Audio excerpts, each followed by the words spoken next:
All right, folks, welcome back to another exciting episode.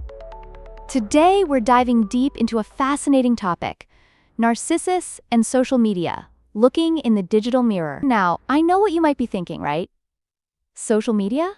Isn't that just a bunch of selfies and TikToks? But trust me, there's so much more beneath the surface, especially when it comes to understanding its psychological impact on teenagers. So, let's jump in. Yeah.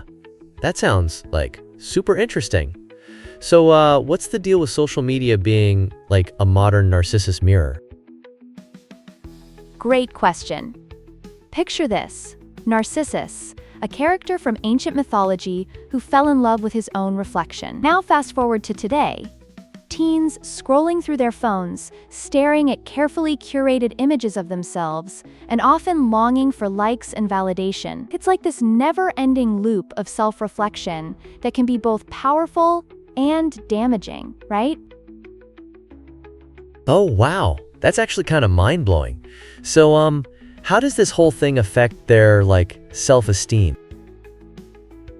Absolutely, and let me tell you, it's a huge topic. For one, teens are at a stage where they're trying to figure out who they are. When they see perfect images online, it can lead to feelings of inadequacy. But here's the catch. A podcast like Narcissus and social media helps them engage in a critical self-reflection exercise. They learn that they are, more than just their online personas, which is so empowering. That's, really cool. So do you think there are any positives to social media?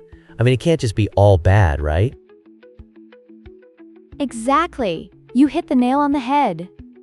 Social media can be a double-edged sword. Yes, it can negatively impact self-esteem, but it also fosters community and facilitates self-expression. The podcast captures this beautifully.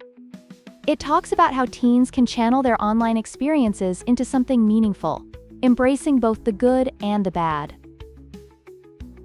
That makes total sense.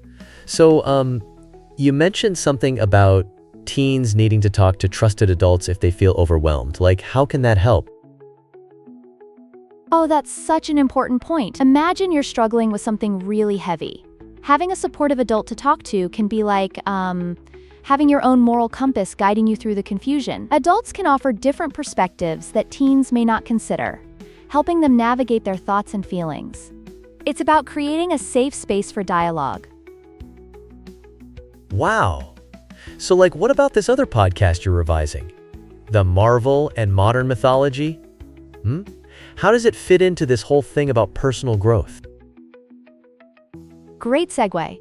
So this podcast shifts the focus from just, Tony Stark's flashy heroics to a deeper exploration of self-care and personal growth. Think of it like a superhero training montage, but instead, they're training to become their best selves. I love that imagery. So, do you think the Marvel stories actually relate to real-life challenges teens face?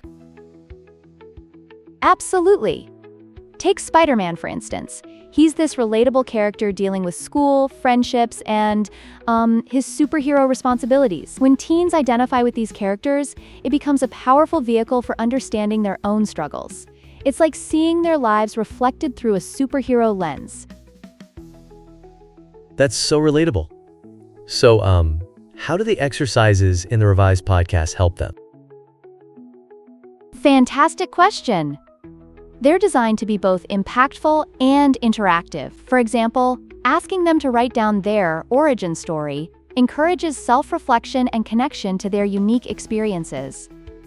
Everyone has their own journey. By discussing their villain, the challenges they face, wit promotes problem-solving and resilience. So it's not just, fun and games? There's real depth to it.